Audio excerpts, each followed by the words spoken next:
supposed to talk about writing today. Uh, I've been comparing 112 cabinets all morning at a very very nice uh, guitar store in the Dallas area. It's called Guitar Sanctuary. It's amazing store. I compared every 112 in the place. You want to know what the winner was? The winner whooped the butt off of all the other ones, at least for the sound I want, which is awesome sound to sound awesome. Um, yeah, the winner. This is brought to you by me. It's not brought to you by anyone. I just figure you might be interested to know what I thought was the best sounding 112 in the place. The Sir Bella 112. Woo Buddy. Sounds really good. Like really good. And in my case, I thought it more than kicked the butt of off of all the other ones. So yeah, it's fun.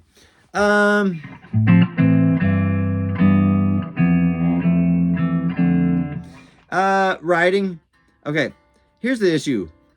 This video is probably not going to be your go-to video for uh, general writing tips because I'm sure there are tons of videos like that on the internet, and I'm sure other people have very good ways of getting you through writer's block. I don't really think there's such a thing. Uh, yeah, maybe we should talk about that. But I think you get good at writing. I heard Pat Metheny say this on a VHS video of him speaking at the University of North Texas before I got there. And yeah, he said writing is something you get good at by practice, like everything else. And I would add that the people who sit around waiting to be inspired, they're just not as good at writers. You get to where you can sit down and write, and you write gold. So, in my case, you can raise your editorial standards so high that you're just profoundly not prolific, and that's my issue. The interesting thing is, I tend to be drawn to artists who are very not prolific, for whom everything they do isn't good enough to put out, and we all know some very prolific musicians. Great reverb pedal. See, now I'm schmoozing for companies, but uh, we all know very very prolific artists, and they are all pretty much all just mediocre to me. You know, everything they put out is good enough for them. It's generally not good enough for me to sit around and listen to. So yeah.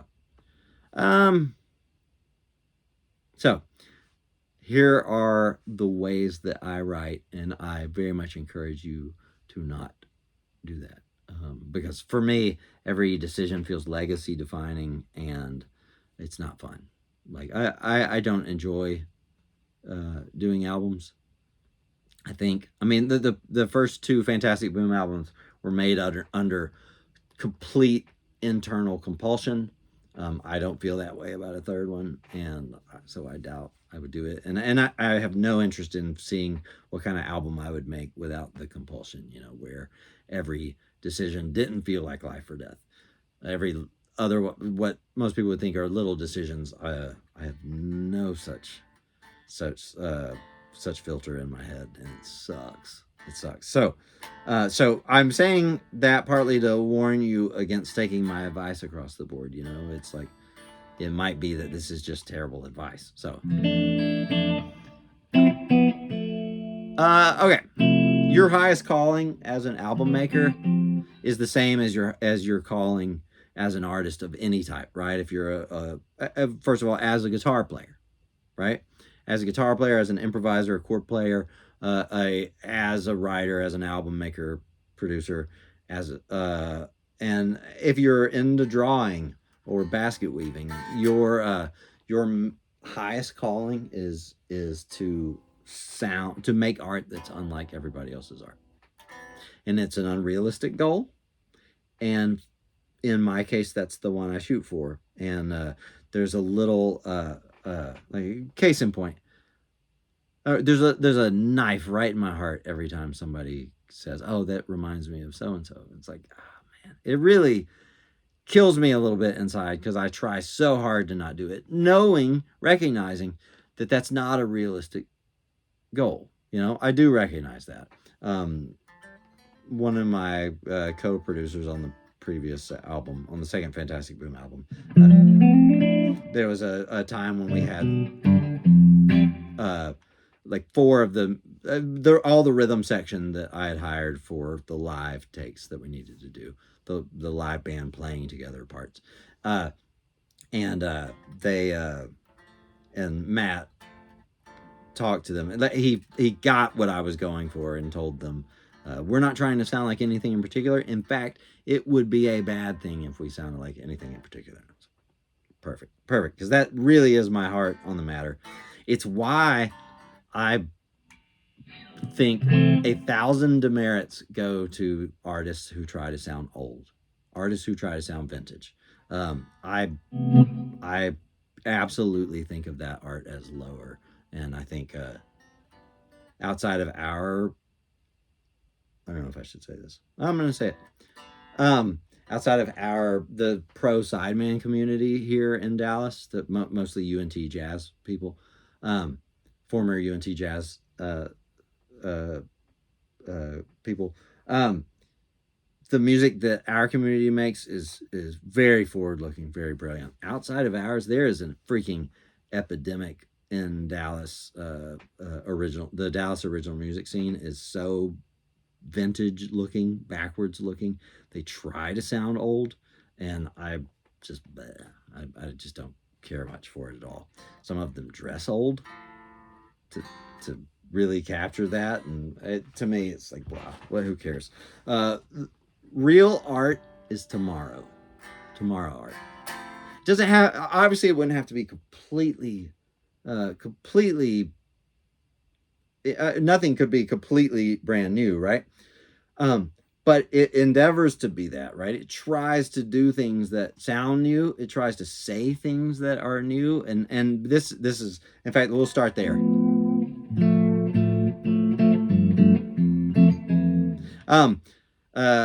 I try, and I think it's a very good thing to aim for. As much as I think this is the golden age of music, and I actually do think that. I know it's strange. Radio's dead. Screw radio. But I think it's the golden age of music, and in that there is so much brilliant stuff happening right now, or so much very high level stuff, and some of it's brilliant. I heard this song called "These Chains" by Midair Thief the other day, for the first time in a while. I'd heard it before, and holy crap, it's brilliant, absolutely brilliant. But as brilliant as this era can be, it's still a bunch of love songs. It's still songs, and you don't get me wrong, love should probably be the most written about topic for humans. That's a fine thing. But it shouldn't compose 80% of all songwriting. You know what I mean? To me, that's kind of lame. So if you have something unique to say, if you have something that a song has never said before, I will make the claim that Fantastic Boom has done that many times, has made claims that are novel among songs, and maybe in a couple of cases, claims that are just novel philosophical claims altogether. But I say novel. I mean, you can almost always trace the lineage of an idea and find, oh man, so and so, Chester Pepperfield, from the 1700s, he said something similar. Whatever. I'm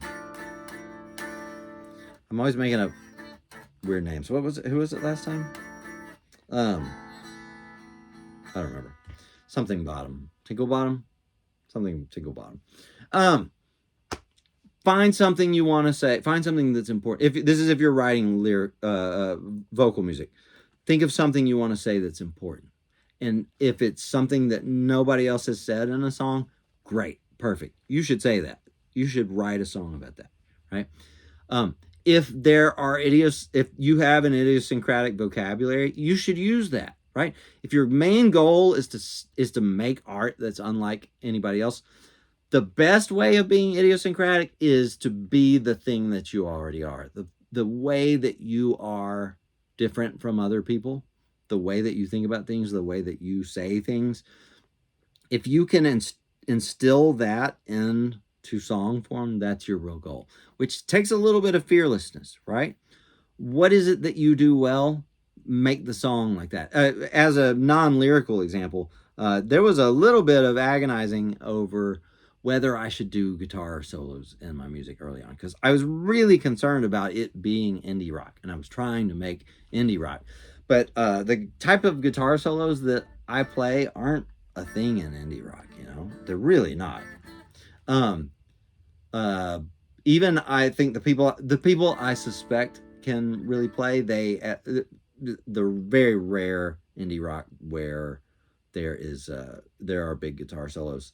Um, Very rare. Besnard Lakes, by the way. Besnard Lakes. You should check them out. Besnard, my favorite album, Besnard Lakes are the Roaring Night. Um, Amazing album, big guitar solos, they're killer. They're not technically proficient. At no point do they burn. But it's, to me, is like it's clearly indie rock, and there are big guitar solos, and that gave me a little bit of confidence. One of the reasons why I sought out Jace from Besnard Lakes to help me with the first album was because I saw there was this fearlessness and also in challenging the genre, and second, because their drum sounds were so cool. Um, well, on anyway, but the types of guitar solos of somebody who grew up listening to Joe Satriani and then Alan Holdsworth and stuff, that's not indie rock. And you know what? It was like, if the goal is to make something the most me I can make it, or the most idiosyncratic I can make it, why not build it around my peculiar strengths and weaknesses? You know what I mean? Don't do the weaknesses and do the strengths. And that means, oh, here we go. Here's a indie rock album that's got big guitar solos in it. Okay, screw it. Um, so, pick things you want to say them in the way, if you have a unique vocabulary. In my case, that came pretty easily because because of the stuff I'm into outside of doing music, which is heavily philosophy of religion, philosophy of science, uh, uh, historical theology. Um, there are there's a vocabulary there that doesn't really belong in songs that I just used anyway. Like, there's a song called "This" from the first album where it's one of the lines is, "If this were another world, a maximally great state of affairs, then I could be more." It's talking about me being a awful person in this one respect, and I put it in terms of modal logic, right? Because that's the way I think of it, and maybe I don't talk like that necessarily all the time. Maybe I kind of do. Uh, but it's the way I talk, it's the way I think. Put it in a song, even if it sounds kind of weird to you to do it that way. Perfect. Perfect. Um, uh, there's a lot of examples of that. I think the most overt example, maybe not overt. Um, yeah. Well, all of anything is a awfully strange uh, thing. It's about scientific anti-realism uh, of various types. This 112 sounds good.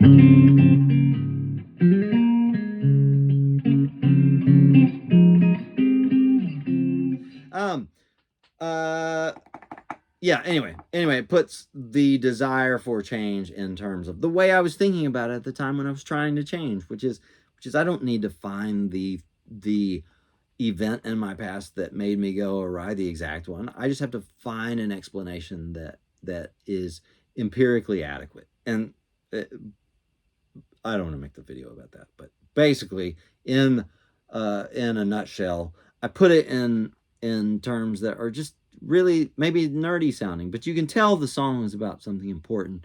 And I think there's still a weight about the song because of what it's talking about, that the perhaps nerdy language doesn't detract too much from, at least for me.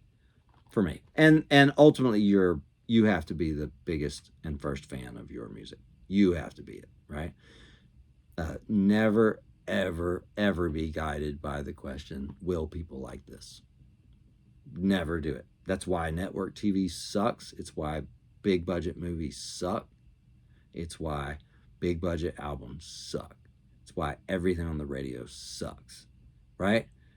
Because every bit of that, every bit of the art that's made toward recouping their expenses is bad or tolerably decent, mediocre at best, right?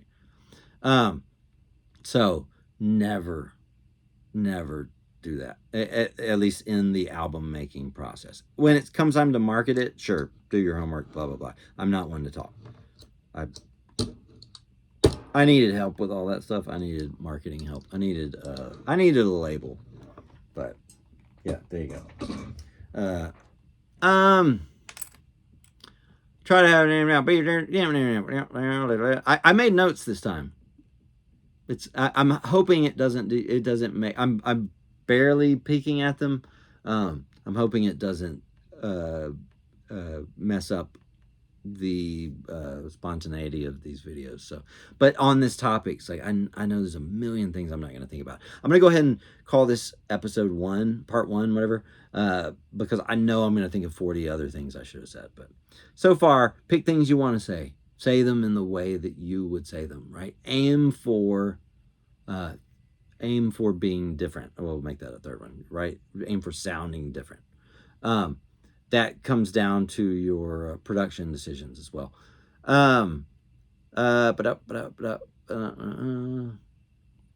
Don't try to sound vintage. I mean, you can if you want.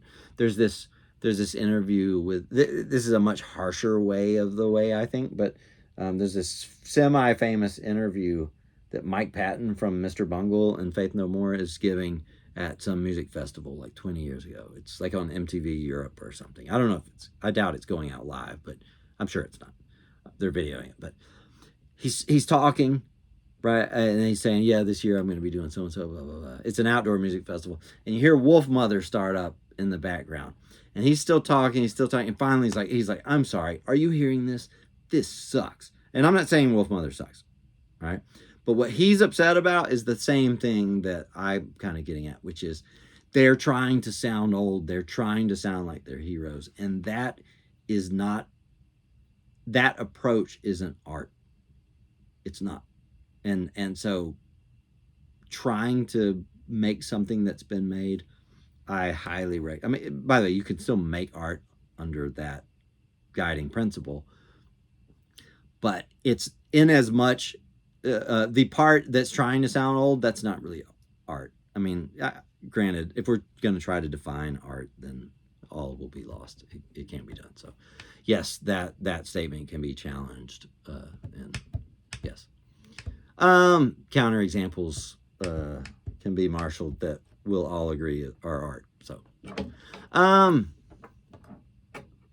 this is the big one for me. But the other ones have been perfectly huge also. But this is a big one for me, a very big one. I try to make the music say the same thing that the lyrics are saying. I absolutely freaking obsess over this. I recommend you not, maybe, but let me lay out what it is, right?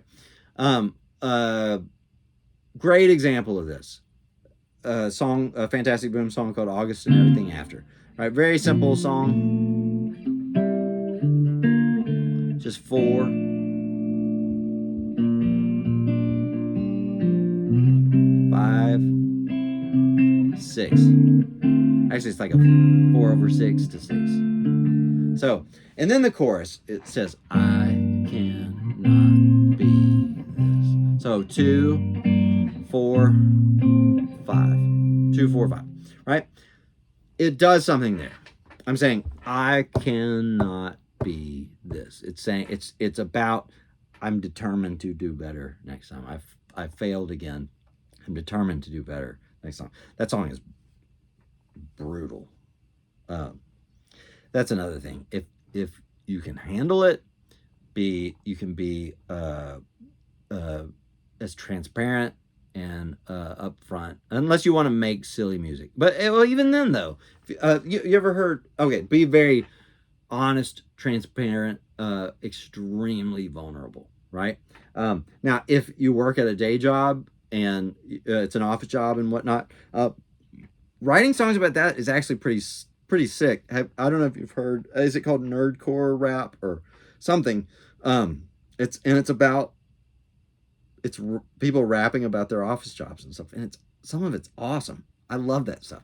But a vulnerability and honesty it can make a very high artistic statement. Um, so I cannot be this. I cannot be this. That's how that goes. It's done on piano. Okay, here's the audio. The level of obsession. It extends to a million things. Like I really obsess over in a lot of places how much reverb to put on syllables. I'll come back to this example. My thoughts are all bouncing all over the place. Life in my head. You Are All We've Got is one of the songs on the second album. There's this thing. Remember when I made the ground give way, how I danced till everything gave way. So the idea is like I have oblivious to the suffering around me, just done anything I wanted, and caused great harm around me, and it's so much destruction that the ground itself has disappeared. And then I say nothing's there, which is kind of, it's like you're imagining this non-geometric space where there's not even any ground. Nothing's there. So when I say nothing's there, there's a big reverb on there, right? The second time I say nothing's there, big reverb, cavernous reverb, and then the reverb's gone. Nothing's there. Like I'm telling you, don't do it. Don't try it. There is no happiness to be found here. But the lack of reverb, I mean to be talking to your face. Hey, listen to me. Nothing's there, right? I'm making the production decisions, the tonal decisions say the same thing as as the lyrics, right? So I'm saying there's this cavernous emptiness. Trust me, nothing's there. No cavernous. The album ends like that as well. Like it ends with no reverb, no anything, very dry, where I'm virtually talking. So anyway, but August and Everything After the chorus is maybe the best example. So it's done on piano because here's the idea. It's banging on a table. I cannot be this. Now notice a couple of things. One, there's a theme there that happens in multiple songs. So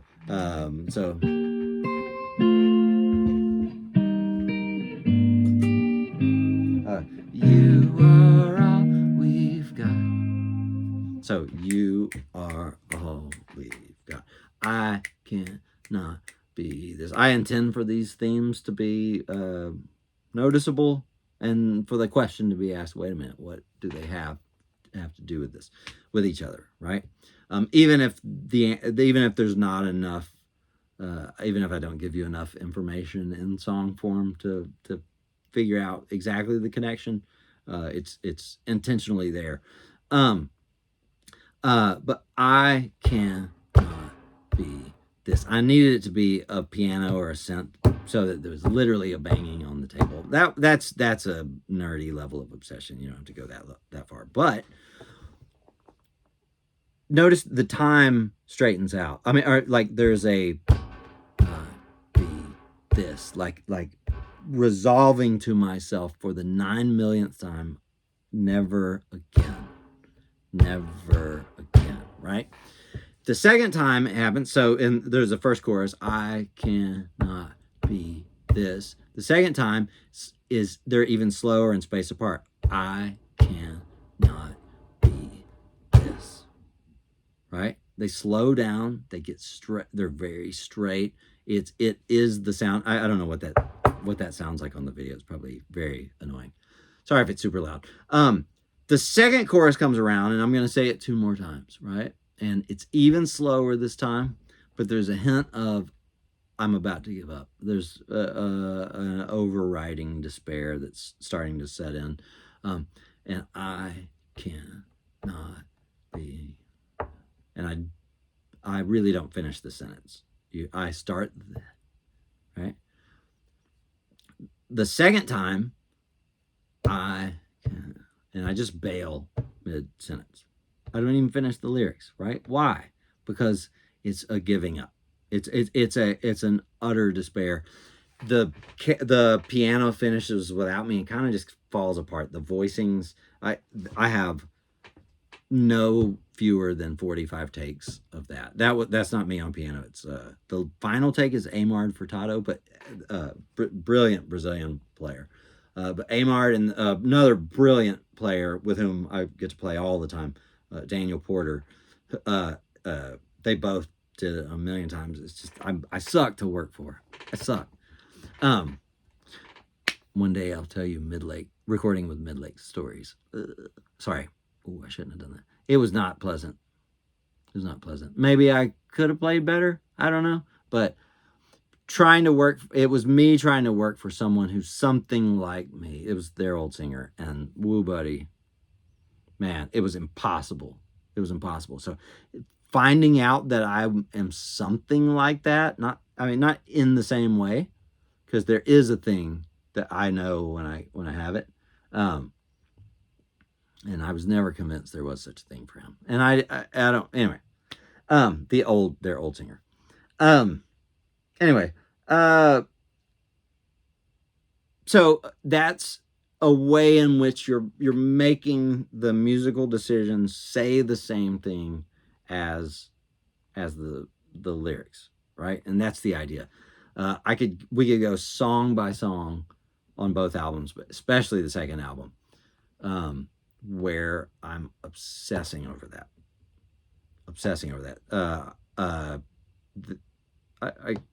Did I mention? So I started to record this video already. I got way into it, and my phone ran out of space, and so I was like 20-something minutes into it. So this is me redoing it. I don't remember if I said that on this take or the previous one. So 3 of the songs I sang while I was sick, because they say that sounds like the lyrics, right? August and Everything After, I'm sick on it because it sounded perfect. What's it called? Phosphorus Kids and When Nature Was a Thing.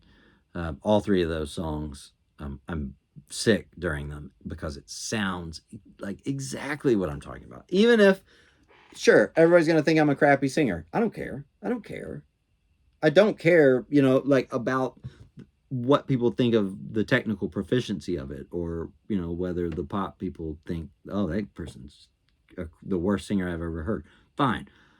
For the people who are listening to it, an album the way the albums that I really treasure, for those people, they might notice that, or at least, even if they don't think, wow, he sounds particularly pained here or something. I wonder if he has cooties. I think it was this video when I already said that, because I said cooties. I feel like I said cooties in the past 20 minutes, not the past 40. Anyway.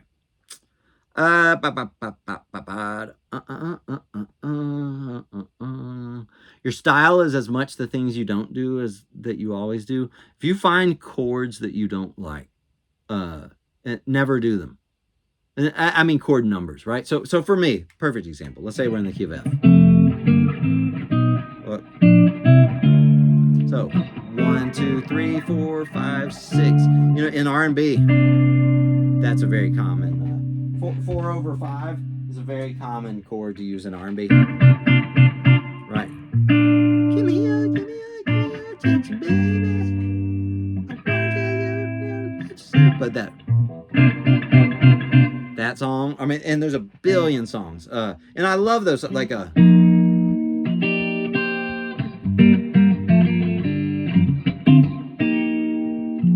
a 4/5, right? Got a very interesting sound. It's colorful. it never would sound right for the things that I'm talking about. It would never sound right, or at least I'm convinced it would never. So I've never used one. I will never use one. Maybe if I'm talking about something else, but um, so the things that you don't do, you need some of those things. You need some things that you don't do. You need some sounds that you would never do. I would never do. Uh, uh, uh, I would never put chorus on anything. I don't like that sound. Right? When other people do it, sometimes I like it. It's cool. It works for their thing. I don't like it. It doesn't work for my thing. You need things like that. You need things that you would never do. You need things that you always do, that maybe you do to death. If you find a sound that other people aren't using, do it to death. The first here, case in point, the first album. Hold on. Like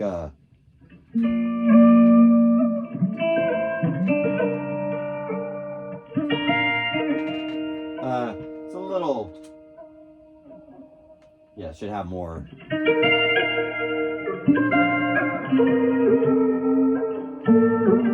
Right? I did that a few times on the first album, or at least with the little blipper once. But find something nobody's doing, do it to death, right? Your style is, we talked about style in your playing as a habit. Same thing if you think of that in the album version. Your style is the thing, an album style, let's say, is the things that it does a lot, right? And you probably want something like that. If you want to make you're I'm 112 years old, so I remember I got to some of the 80s stuff kind of in the early 90s when everybody was getting into the 90s stuff. And I didn't like most of the 80s stuff either, by the way. I just ended up camping out on a few things. But in some of those guitar shred albums really just sounded like resumes. They sounded like a lot of those albums should have just been called "Here Are All the Things I Can Do," because there's a country song and there's an acoustic song and there's a nylon string song and there's a bunch of rock songs, and then it's just they're doing everything just so you can see, hey, I can do everything, right? Don't be like that, baby. Don't be like that. Do something. Find a color. Do that. Now that color can be kind of broad, right? But if you think the people with the least style are the people who do everything, right? I mean, studio players, not all of them. Some of them have amazing styles, but a ton of studio players are the least stylistically recognizable players in the world, right? Because they can play everything, which is, by the way, freaking awesome. If I could just play everything, that'd be awesome. It's about actually playing everything. That's the problem. So anyway, find things you're not going to do, right? Find things that you're going to do to death. Tones are a big place to do it. Like I was just saying, every 4 chord in any of my songs is a major 7 of some sort. I mean, it has a 7 in it, rather. That's a big deal. I could point you to some keys players who've worked with me, and it's a big part of learning to play with Fantastic Boom is remembering when you play a 4 chord, watch out, don't put a root anywhere up high, remotely up high, because there's going to be 7s everywhere. So anyway, you know that about 7s? Here, this is like year 10 sideman thing. In your early days as a sideman, you're just trying to survive, in year 3, 4, you're thinking, you know what, maybe I shouldn't play on verse 1. So you start to hear the overall plan for the song and the contour, and like, maybe I need to sit out and maybe only come in chorus 1 or verse 2 or something like that. That the whole band's going to need some contour, right? And the contour can come through instruments. One of the things you get to around year 10 is if you're about to play, year 10, it's just made up, but you're about to play a major 7, you are on the listen out. You're on the lookout for anybody if playing a root above it, because what you don't want is happening in the band. Now maybe you do. It sounds cool on guitar, right? Sometimes. But usually what that's going to be is not maybe down an octave. Like the singer singing this and you're playing a 7 under him or her.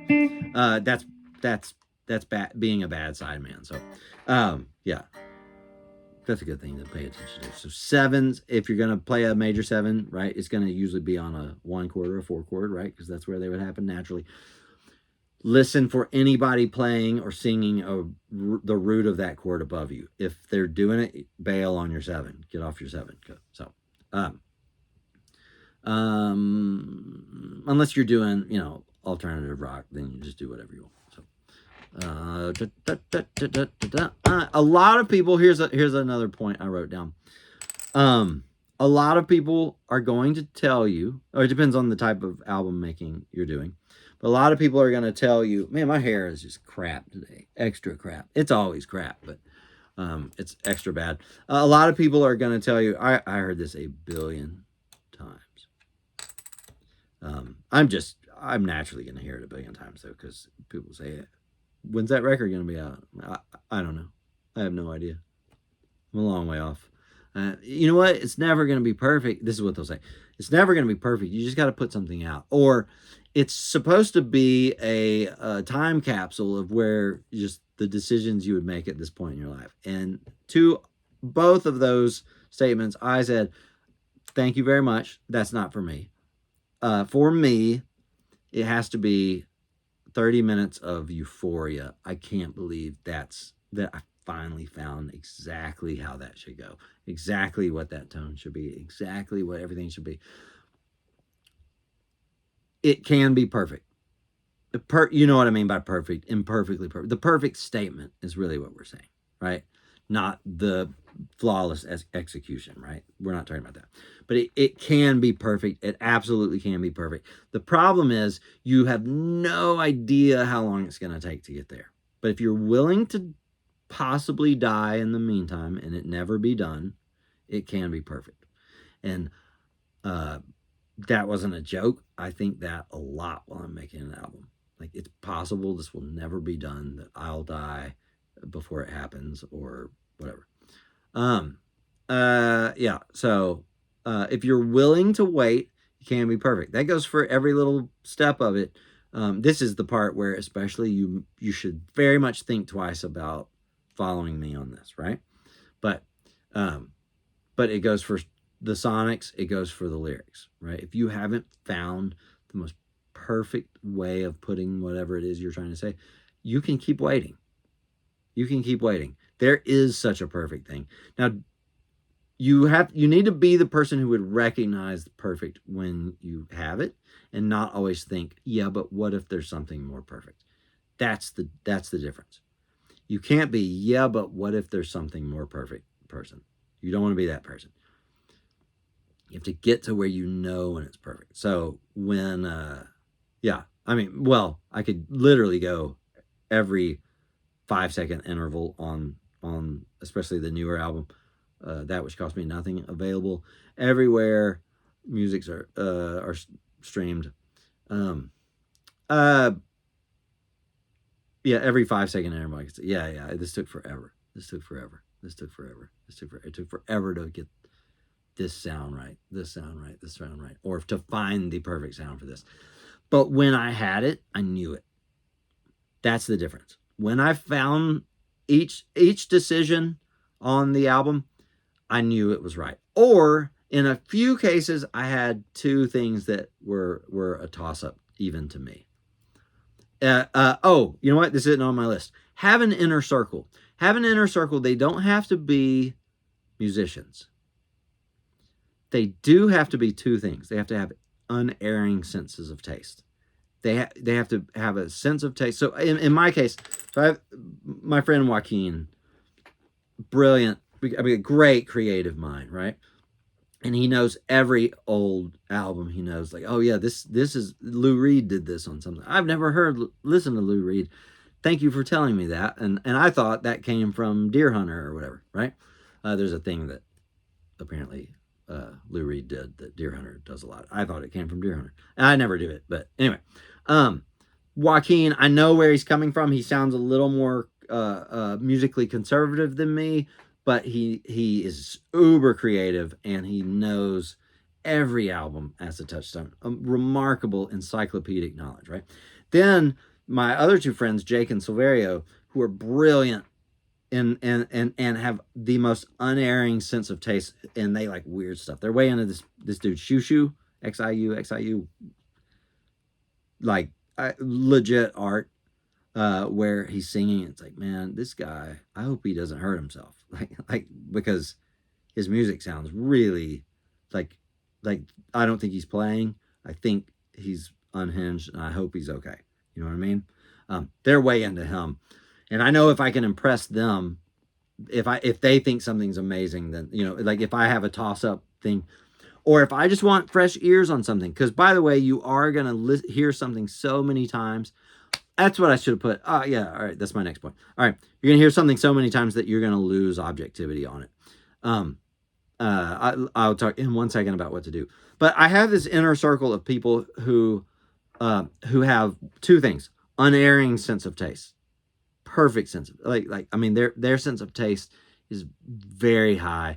They do not enjoy mediocrity, and two, they are brutally honest with me. They know that the reason that I'm so close with them is because they will tell me you're wrong about this, or you've got a booger in your nose, or whatever, or this sucks. When it comes to art, they'll say, I think this sucks, blah blah blah. Now, by the way, if they think it sucks and I don't, I absolutely have veto power. You got to learn to wield your veto power. Learn to, if you know something's right, no one can tell you otherwise. You have to get there. That's another thing. By the way, you may only get there on your second album or something. I think I halfway had that on the first album. I definitely had it in the second album. Anybody could come up and tell me the second album sucks, and I don't care. I don't care. I'm positive the second album is right.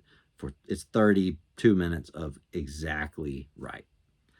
It does not matter who says. It could be what was the name I used? Anyway, all right.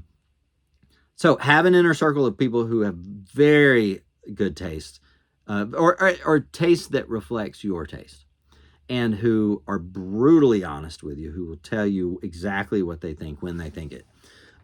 Find those people, surround yourself with them, as many of them as you can find. They don't even have to be musicians. Crap, what was it? Dang it. It was so important. It's going to have to go in part 2, and I'm going to have to watch around the 40-minute mark. Dang it. Whatever I was going to say, tune in to part 2, because I remember thinking, this is ultra important. I'm going to move on, because we're at 43 minutes now.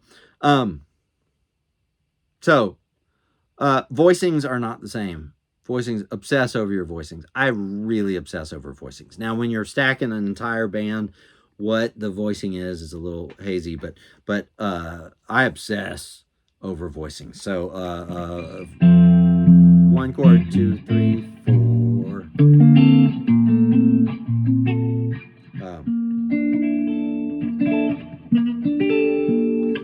Voicings are not the same. Voicings are very much not the same. Every one of those 4 chords tastes very different.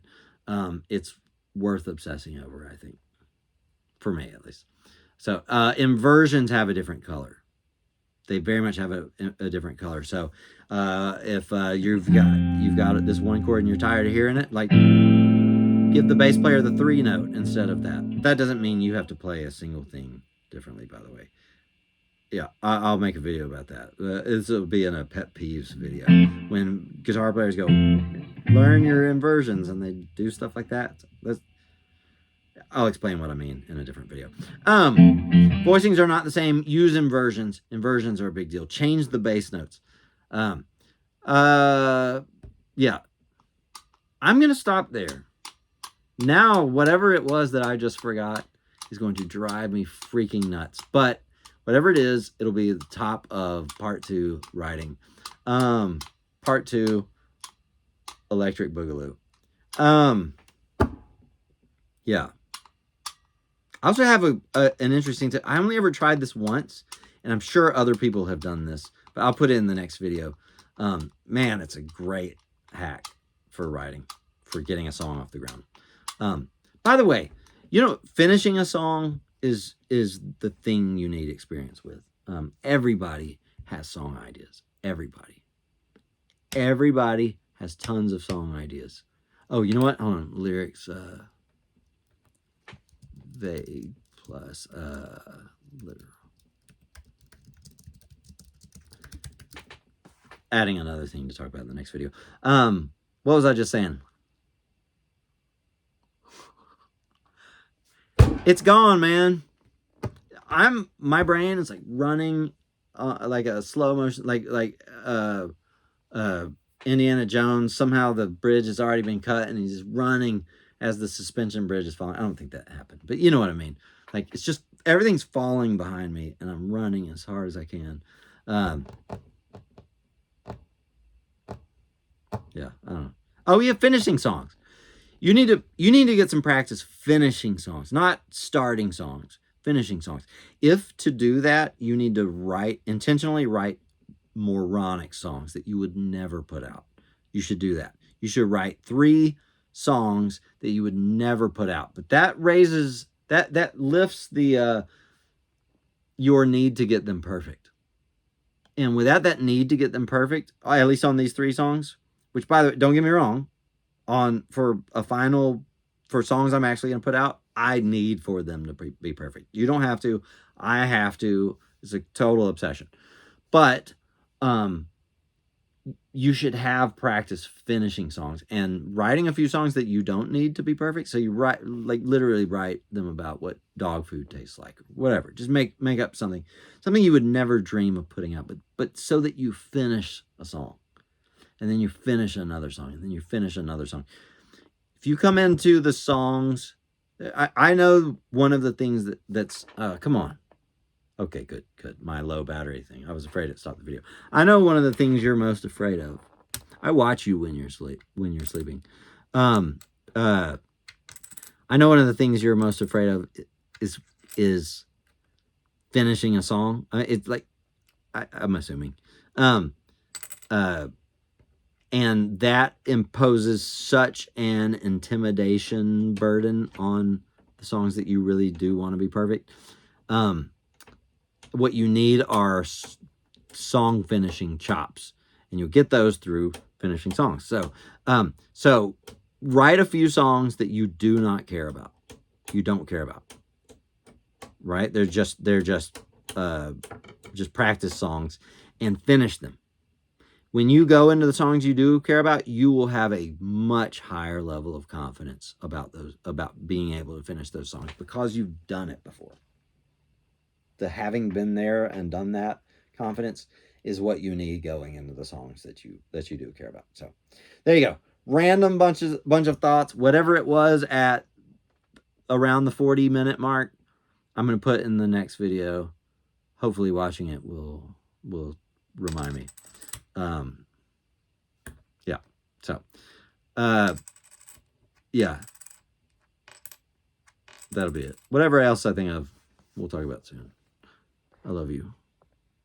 Goodbye.